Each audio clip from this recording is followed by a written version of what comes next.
Assalamualaikum warahmatullahi wabarakatuh. Kami dari kelompok 5 ingin memaparkan materi unit 1 tentang hakikat perkembangan peserta didik. Saya Bilqis Adila. Saya Adinda Mustika Azaro. Saya Walia Muslimah. Saya Bella Ardianti. Saya Afkar Mumtaz.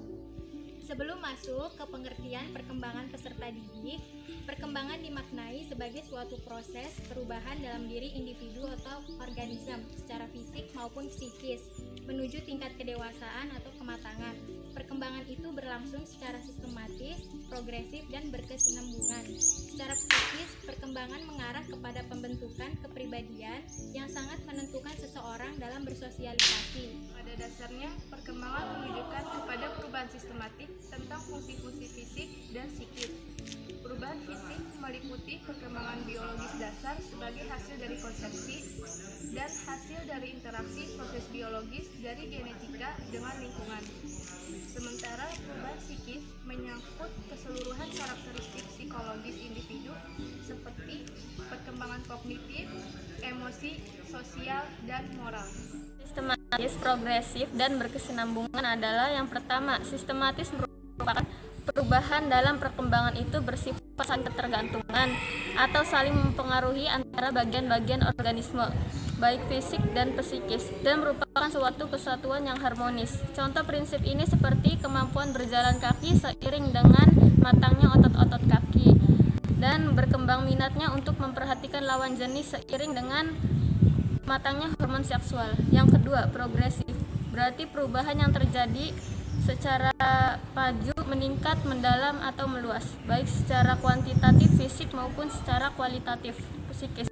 Contohnya seperti terjadinya perubahan proporsi tubuh anak dari pendek menjadi tinggi, dari kecil menjadi besar, dan pada kemampuan pengetahuan anak dari yang sederhana sampai menjadi yang kompleks, mulai dari mengenal huruf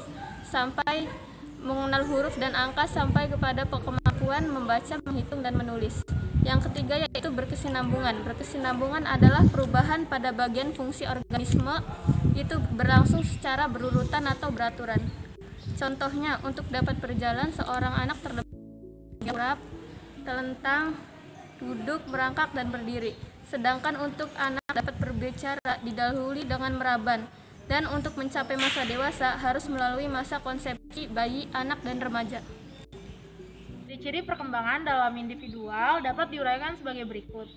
Yang pertama, terjadinya perubahan ukuran dalam aspek fisik seperti tinggi badan, berat badan, dan organ-organ tubuh lainnya. Sedangkan perubahan ukuran dalam aspek psikis, contohnya adalah semakin bertambahnya perbendaharaan kata dan matangnya kemampuan berpikir. Yang kedua, terjadinya perubahan proporsi dalam aspek fisik dan psikis, seperti perubahan imajinasi dari fantasi ke realitas. Yang ketiga, lenyapnya tanda-tanda lama dalam aspek fisik, seperti lenyapnya kelenjar timus, lenyapnya rambut halus, dan gigi susu.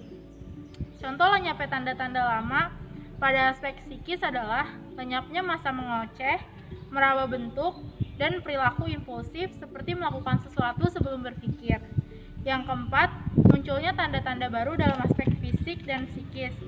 Contoh tanda-tanda baru dalam aspek fisik adalah matangnya organ-organ seksual pada usia remaja. Dan contoh tanda-tanda baru dalam aspek psikis adalah berkembangnya rasa ingin tahu pada nilai-nilai moral, sosial, agama, dan lain sebagainya. Prinsip-prinsip perkembangan.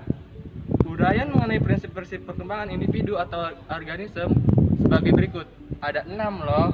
Yang pertama, perkembangan merupakan proses yang tidak pernah berhenti sepanjang hidup individu.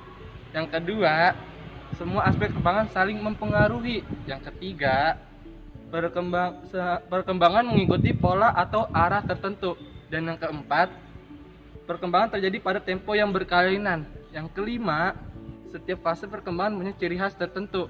Dan yang terakhir, yang keenam nih, setiap individu yang normal akan mengalami tahapan atau fase perkembangan.